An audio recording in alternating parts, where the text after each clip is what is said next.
tal amigos? Bienvenidos, buenas noches. Un gusto enorme estar nuevamente con ustedes en este espacio de diálogo, en este podcast donde el día de hoy tenemos como invitado especial al economista Esteban Quirola Bustos. Él es ahora candidato a la Asamblea Nacional en representación de la provincia de El Oro y también se ha desempeñado, por supuesto, como prefecto de El Oro en periodos anteriores. Quiero dar la más cordial bienvenida al economista Esteban Quirola Bustos.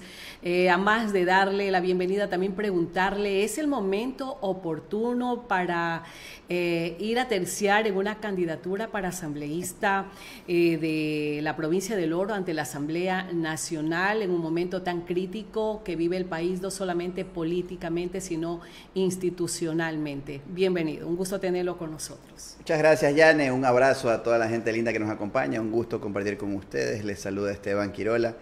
Mira, si no fuera el momento oportuno, yo no fuera candidato. Este momento el país no está para improvisados. Este momento, con tan corto tiempo y con ese hito de haber limpiado la Asamblea, debe de ir a la Asamblea gente que conozca, entienda lo que el país necesita y con la experiencia que se necesita para ir a esa Asamblea a poner el ejemplo de lo que debe ser un asambleísta. Tú sabes que yo me he negado muchas veces a ser candidato a la Asamblea, porque como ese 96 o 97% de ciudadanos no creíamos en la Asamblea, pero en el momento que se limpia la Asamblea con una muerte cruzada, es la oportunidad de que la gente ejerza ese poder que tiene en esa pequeña rayita de 2 centímetros, de cambiar ese futuro y que la Asamblea sea lo que realmente debe de ser. Usted ha dicho esa rayita de 2 centímetros, que en definitiva que es el porcentaje que tal vez de ecuatorianos creían en la Asamblea que fue hace poco tiempo destituida.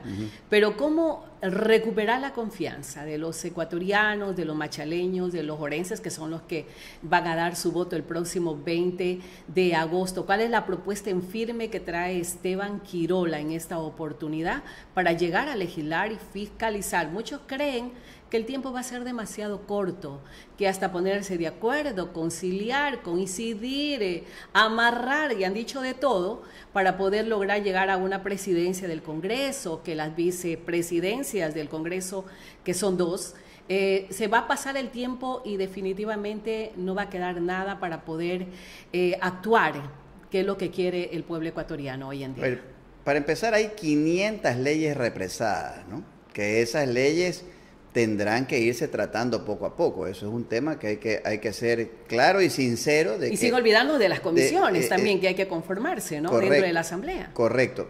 Pero hay detalles importantes a nivel nacional. Y la idea es que en este corto plazo se hagan pequeñas cosas que signifiquen un gran cambio para el país y en especial para esta provincia. Como por ejemplo, que se haga el reglamento de las regalías mineras. No es competencia de un asambleísta, pero el asambleísta debe ir donde el ministro y se diga: ministro Vago, ¿qué espera pues para hacer un reglamento? Si son más de 100 millones de dólares que necesitamos en nuestra provincia, ahí está la salud de la provincia, ahí está la generación de empleo de la provincia. Se calcula que por cada 10.000 dólares se genera una fuente de empleo. Estamos hablando de 10.000 plazas de empleo. Y sin olvidar la ley de fronteriza también. La ley de frontera, está las regalías del gas del Golfo.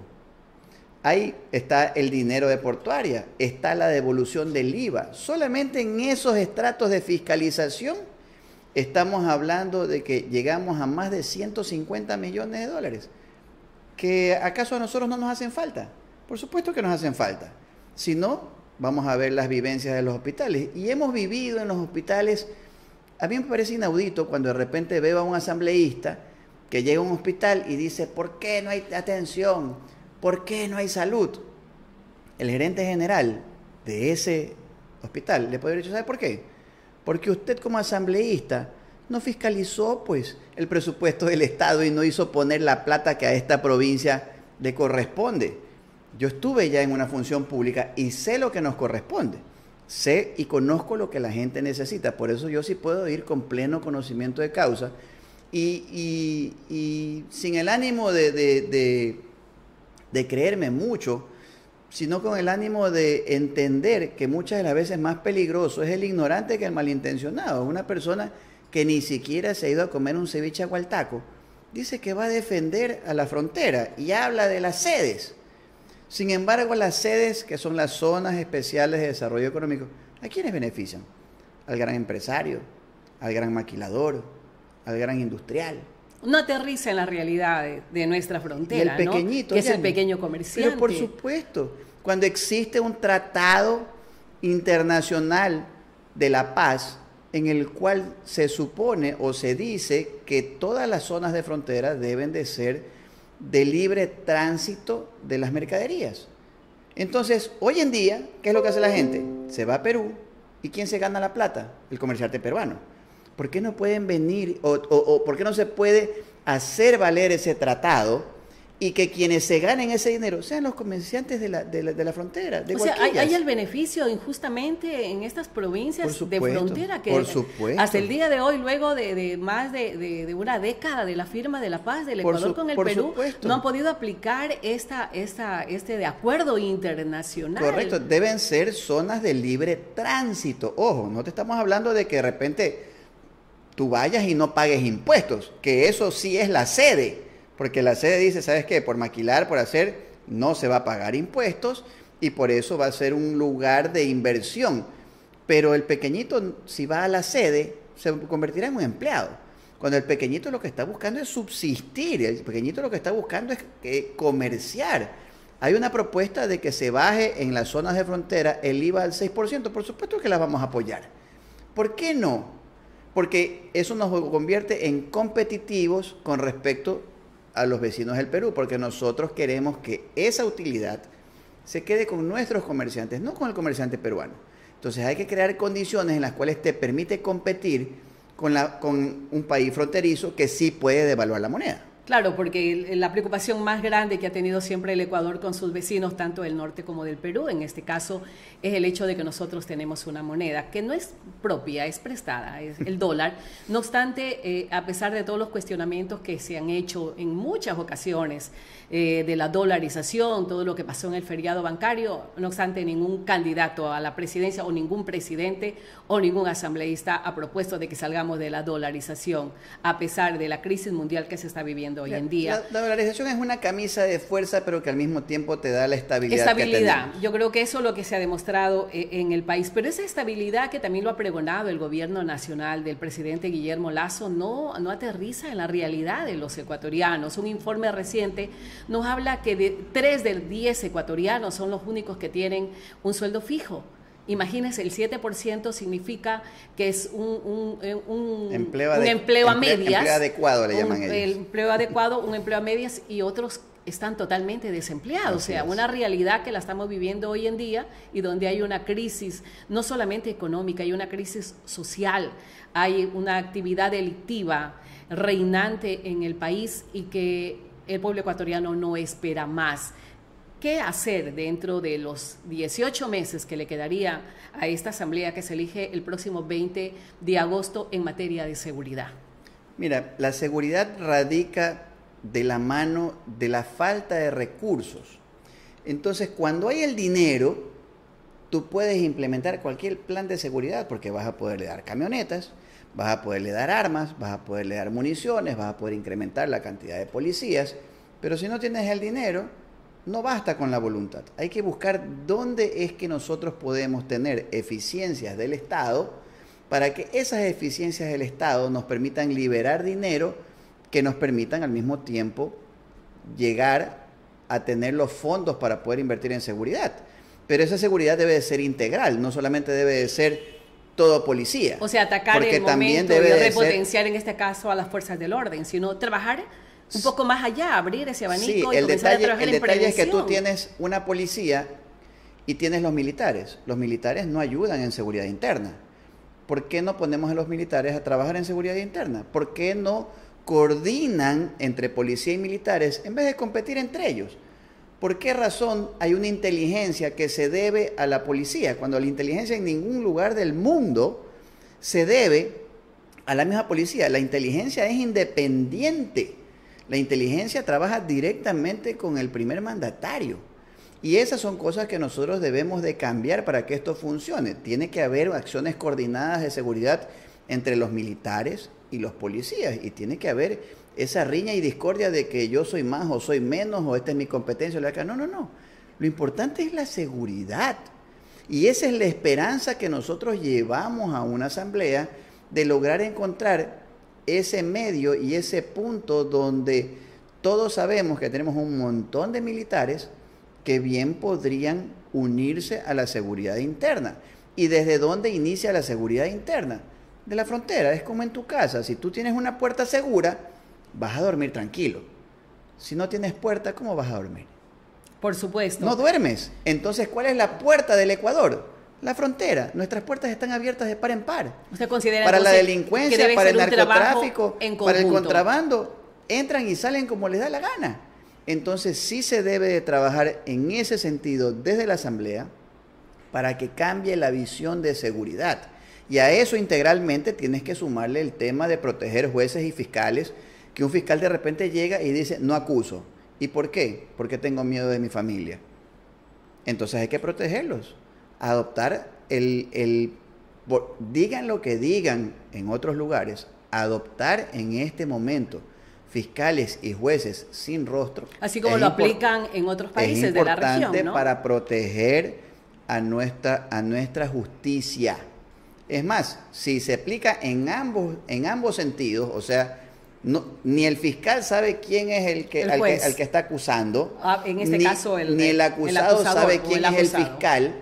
El acusado se va a defender en derecho y el fiscal también va a actuar en derecho. Entonces, ahí hay un contingente que es muy polémico. Sin embargo, yo creo que nos puede llevar a que siempre se actúe en derecho, porque se pierden todo tipo de accesos a irregularidades dentro de un proceso. Porque si yo no sé quién me juzga, el que me juzgue yo sé que me va a juzgar en derecho. Bueno, y si yo no sé a quién juzgo, tampoco voy a juzgar ni a favor ni en contra por afecciones o no afecciones, o por incentivos o no incentivos, sino en derecho. O sea, ¿usted considera reformas netamente al COIP? En ese sentido, sí, para proteger a estos órganos. Y por supuesto reducir, yo no estoy de acuerdo con la tabla del tema de drogas. Yo creo que mejor dicho, yo pienso en que en temas de drogas, cero tolerancia. Yo nunca en mi vida he probado una droga, nunca en mi vida he estado borracho. Pero no podemos olvidar que el problema de drogadicción también se ha convertido en un problema de salud pública. Por eso es que debe de ser tratado como tal. Debe de ser tratado como un problema de salud pública. Y no puedes poner en la misma cárcel al que debe pensiones, al que está por prisión preventiva, al que está por delitos menores, con el jefe de la banda delincuencial, o con una persona que tiene no sé cuántos asesinatos y un par de violaciones. Para eso se debe de segmentar las cárceles, porque si no las cárceles seguirán siendo el centro de reclutamiento de todas las bandas delictivas. Economista Quirolano, hay un tema que ha preocupado a la comunidad ecuatoriana. Son 200, hablando de tema de seguridad, hablando de los responsables del orden ciudadano, en este caso de la Policía Nacional. Son más de 280 policías que fueron nuevamente restituidos a sus cargos, y policías completamente cuestionados, donde el mismo comandante de la policía considera, y que por orden judicial, restituidos por orden judicial. Ahí es donde la misma policía se siente completamente afectada a tener que recibir nuevamente esos policías que en algunos de los casos, no todos, ¿no? Uh-huh. Se habla de sustracción incluso de droga, sí. Delitos bárbaros. Delitos penales. Correcto, bárbaros, ahí es donde funciona. Y que lamentablemente son restituidos por la justicia ecuatoriana. Ahí es donde funciona el sistema sin rostro, porque los jueces no tienen ningún incentivo para restituir a alguien en quien está sindicado por un delito que es evidenciado. Por eso es que ese sistema, desde mi punto de vista, funciona. Porque yo no sé si el policía es bueno o es malo. Yo juzgo por los hechos y juzgo en derecho, como fiscal y como juez. Adicionalmente, si volvemos a un jurado, ese jurado de 20 personas sin rostro, ya no son un juez. Ya hay un criterio de la ciudadanía que dice, oye, este policía se le perdieron 10 toneladas de droga. Yo no quiero un policía así en la calle. Y nuevamente está en las filas de la Policía Nacional. Correcto. Entonces, si volvemos a un sistema de jurados, en ese momento la ciudadanía es quien tiene el poder en sus manos de decidir.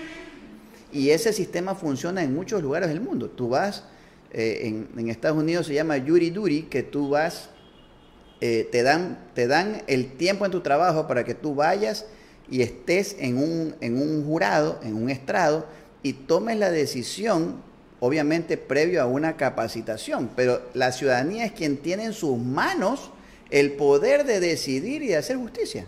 Por supuesto, yo creo que estando la decisión en ese grupo de ciudadanos, como que yo considero que sería más acertada tal vez la decisión de sentenciar o no a un ser humano, a una persona. Ya no está en las manos ni del fiscal ni del juez. Ni del fiscal ni del juez.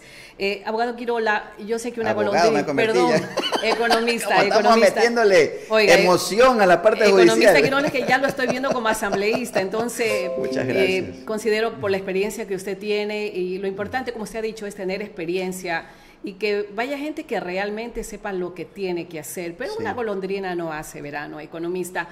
¿Usted cómo logra llegar a acuerdos de tener la votación de los orenses, llegar a acuerdos para hacer esos cambios tan importantes, fundamentales, como los que hemos tratado en primero estos que todo, vamos en una alianza con Daniel Noboa Sin,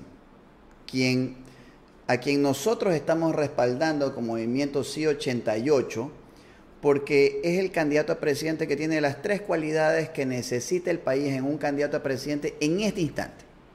Primero, tienes que ser valiente para tomar la decisión de querer tomar el país en las condiciones que está en este momento. O sea, tienes que tener los arrestos y los pantalones bien puestos. Y eso no lo tienen todos los candidatos. Segundo, tienes que tener el conocimiento y el entendimiento de lo que la sociedad necesita, más la preparación académica para decir esto es lo que se debe de hacer en el país para que venga la inversión extranjera, se reduzcan los costos y se aumente la generación de empleo, y en especial de los jóvenes. Nadie lo ha propuesto, el único que lo propone es Daniel Noboa Sin. Por ahí había escuchado un par que le están copiando, pero ¿por qué te digo copiando? Porque recién lo están diciendo, y si tú lees su plan de trabajo, no está escrito.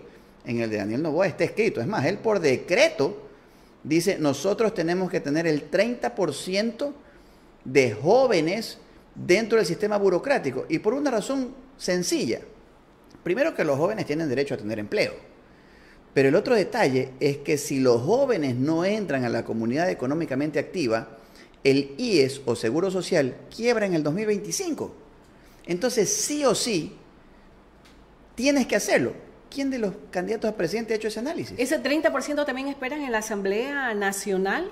No creo que suceda porque no encabezan un porcentaje. Jóvenes, estamos hablando menores de 30 años, ¿no? No, le hablo el 30% de asambleístas dentro de ese grupo de 137 asambleístas. No. ¿Esperan ustedes ese porcentaje o no? Lo que sucede es que la ley dice que deben de ser candidatos, pero no te dice que deben encabezar. Y lastimosamente, por la ley de Webster, que es la que ahora se ocupa, muy poco probable que una persona que vaya segundo o tercero en una lista llegue a la asamblea.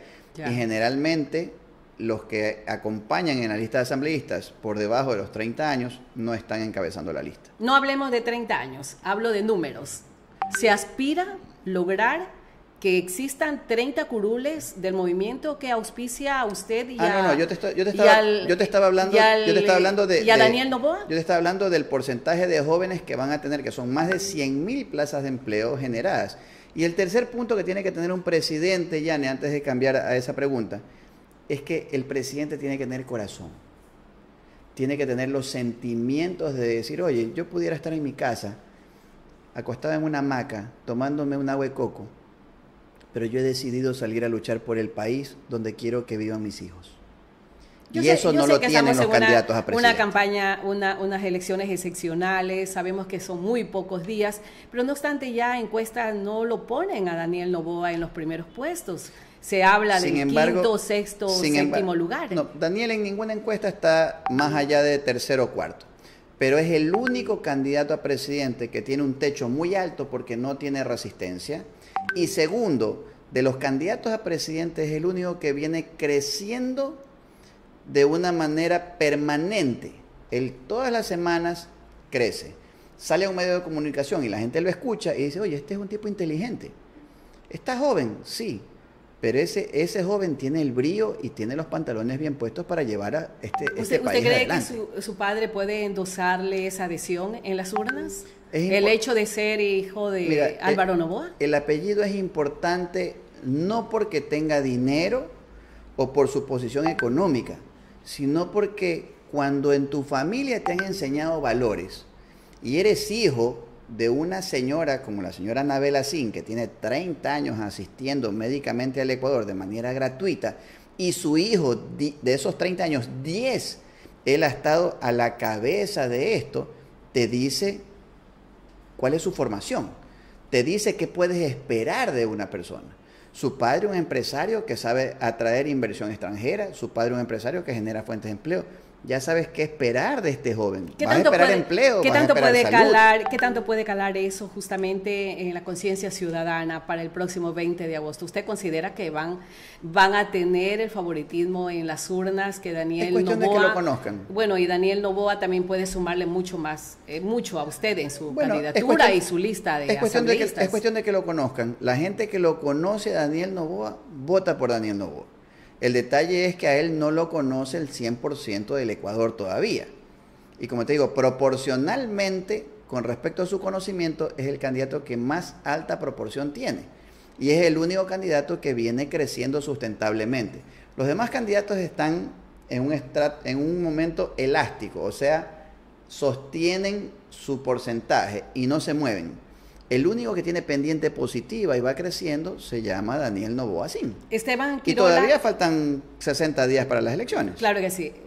Se hablaba de anticipar, ¿no?, ya la campaña electoral. No sé cuál es la decisión que vaya a tomar el Consejo Nacional Electoral.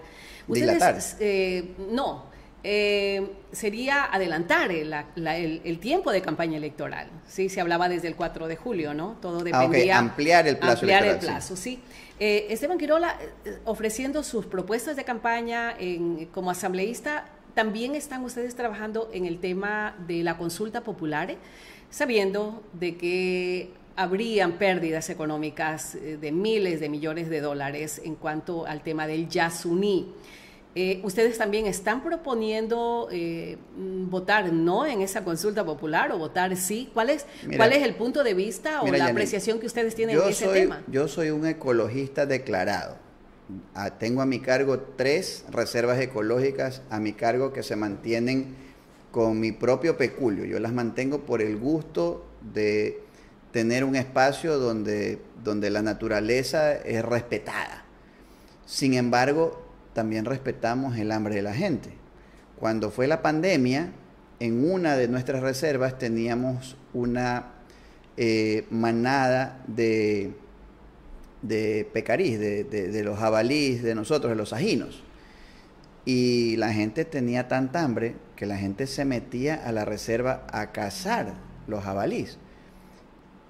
¿Ahí qué defiendes? ¿Defiendes la naturaleza o defiendes la vida de los seres humanos? Y es una línea muy delgada en el momento que tú tienes que decidir. Entonces yo le decía, oigan, está bien, vamos a tomar un par de estos seres vivos para poder sostener a sus familias, pero tampoco abusemos de tal manera que termine desapareciendo esa manada. Ya. Y de alguna manera ellos entendían, está bien, vamos a coger los machos y no las hembras. Y de esta manera llegamos a encontrar un equilibrio, porque tampoco le puedes decir, oye, no, es una reserva y pasa hambre, hay que ser consciente. Y ahí es donde está el equilibrio en el cual tú dices, ¿qué hacemos? ¿Explotamos el Yasuní o pasamos hambre? Tienes que encontrar un equilibrio. Por más ecologista que tú seas, siempre hay que respetar también a los seres humanos. Daniel Noboa ha dicho, si se hace una extracción, que debe de ser responsable. Daniel Noboa dice que la consulta va a ganar el sí, que podría estar ganando el sí, en una entrevista que vimos en Primicia, un diario digital del Ecuador.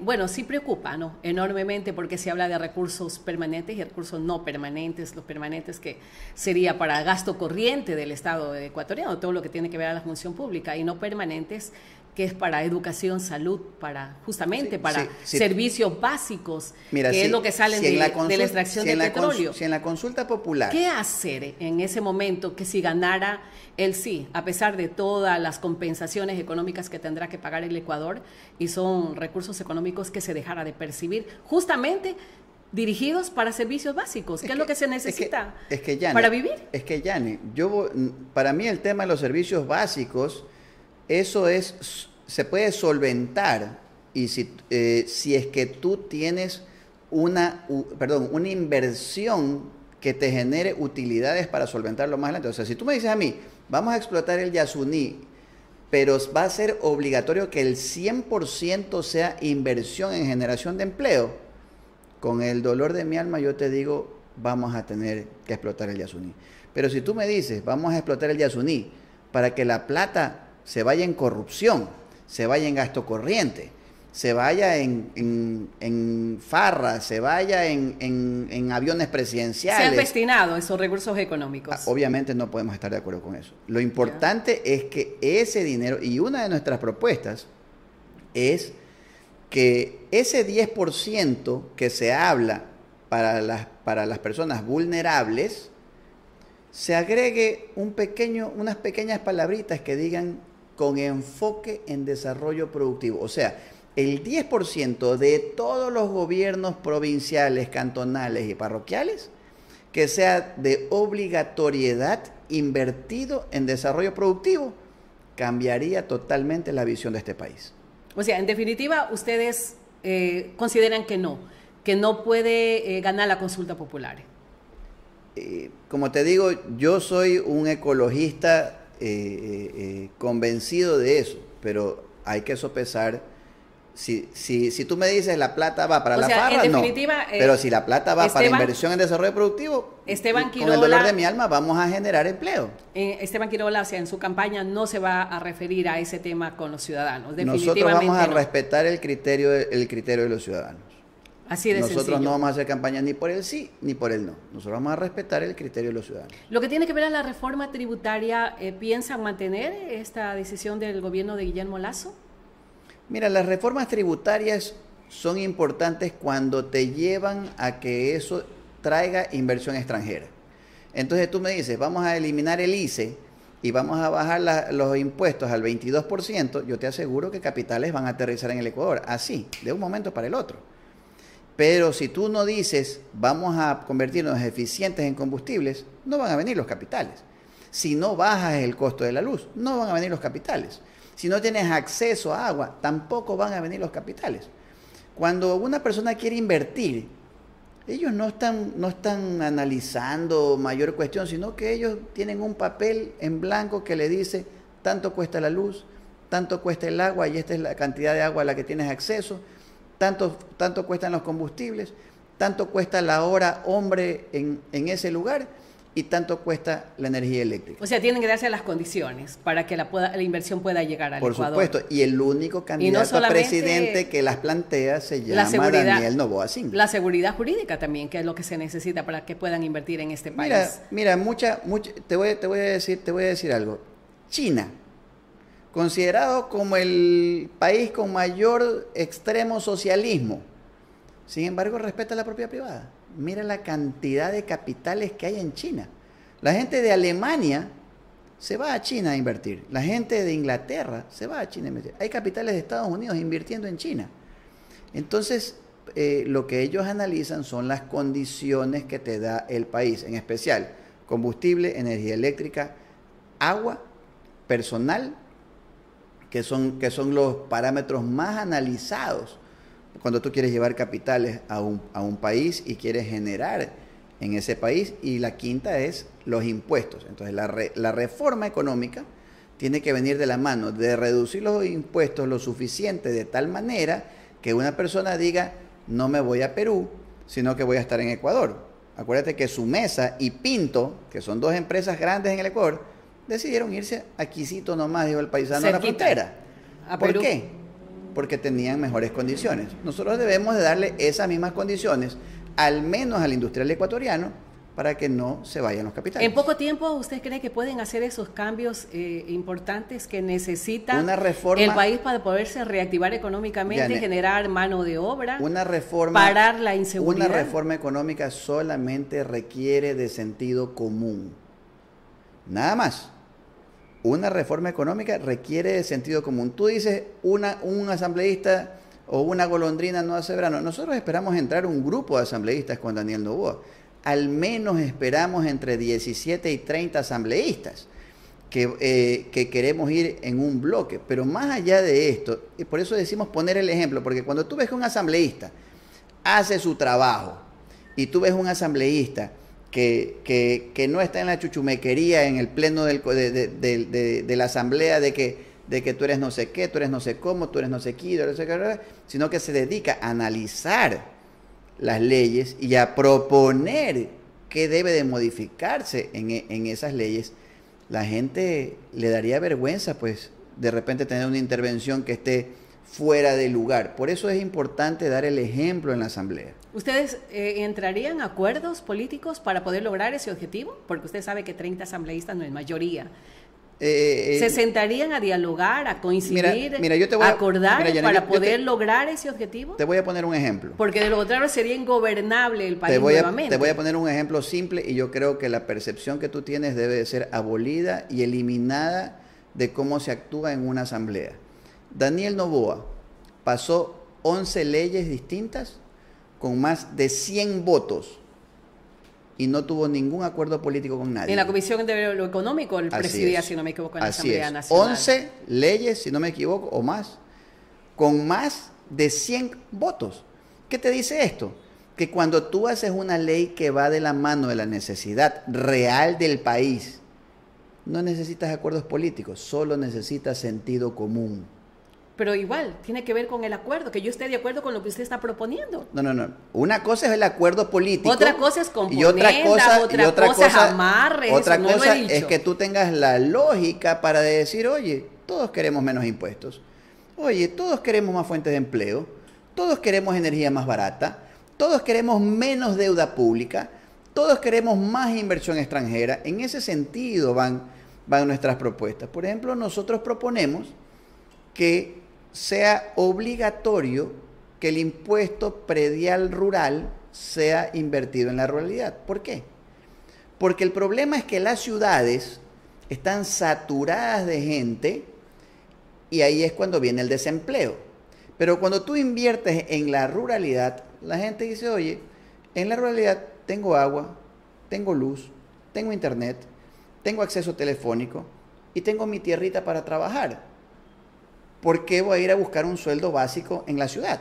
Entonces, se desaturan las ciudades y cuando estas personas van a trabajar en la ruralidad, existen más empleos disponibles en la urbanidad. Y eso es importantísimo. Nosotros lo hicimos desde prefectura, lograr una migración inversa, y la gente de la ciudad de alguna manera dice, oye, hay más espacios de trabajo. Bueno, hay que dar condiciones, ¿no? Por supuesto. Y se lo puede hacer y con ese desde cambio la Asamblea Nacional se lo puede hacer. Tan sencillo, con ese cambio funciona. El otro detalle es, como se dice en la plaza o en el mercado, aquí si usted quiere carne, tiene que llevar hueso. ¿Cuál es el hueso? Las vías rurales de la provincia. ¿Cuál es la carne? La vía panamericana. Entonces los concesionarios dicen, yo me cojo la carne y les tiro el hueso. No, toda concesión debe de tener al menos el 25% de ingresos destinados para las vías secundarias. Recuerda que aquí había un pontajo que era para mantener el puente. Luego se convierte en peaje y era para mantener la Panamericana y toda la red vial de la provincia. Nos quitaron la competencia, se la dieron a una persona y dijeron, nosotros cobramos toda la plata, duplicamos nuestros ingresos con otro peaje, triplicamos nuestros ingresos con una PPD, le llamaban ellos, pago por disponibilidad, y encima cobrarán 14.5 millones más, pero solo nos encargamos y nos comemos la carne. Eso si lo logramos hacer, vamos a hacer que haya inversión en carreteras secundarias, lo cual genera inversión, producción y producción, por lo tanto, fuentes de empleo. Y más aún, se liberan fondos para poder invertir en riego. Esa es otra de las fiscalizaciones que vamos a hacer. ¿Por qué razón no han venido en los últimos 4 años dinero para riego?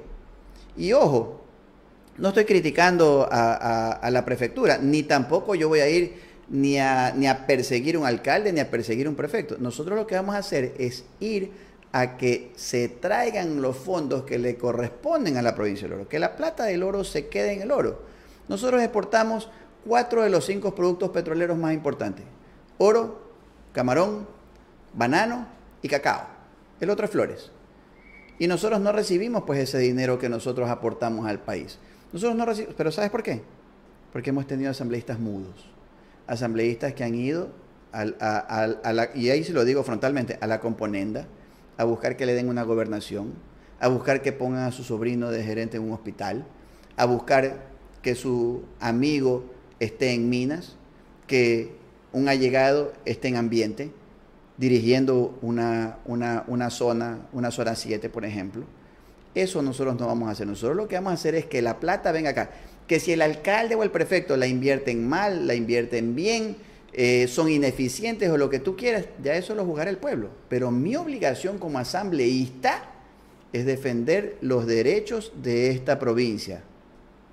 Tenemos anotado todo, economista, y con seguridad los ciudadanos de Orovisión, aquellos que están siguiéndonos a través de este podcast, van a estar pendientes de lo que haga Esteban Quirola de llegar a la Asamblea Nacional. Bueno, quiero agradecerle por su presencia aquí. Yo creo que son muchísimos temas por trabajar. Hay deudas pendientes con esta provincia, se nos viene un fenómeno del niño también, a pesar de que el gobierno nacional ya ha hablado de cerca de 400 millones de dólares para distribuirlo entre Secretaría de Gestión de Riesgos, Salud, Educación, ver cómo se recupera esas escuelas que están totalmente destruidas. Bueno, muchos temas más por hablar en un próximo programa, mi querido Esteban. Lo dejo con las palabras finales. Cómo no, muchas gracias, un abrazo a toda la gente linda que nos acompaña en este podcast. Un gusto siempre compartir contigo, Yane. Y bueno, ya saben, como dice nuestro eslogan, Quirola, sí te parabola. Y vamos a estar ahí en esa asamblea porque somos los oídos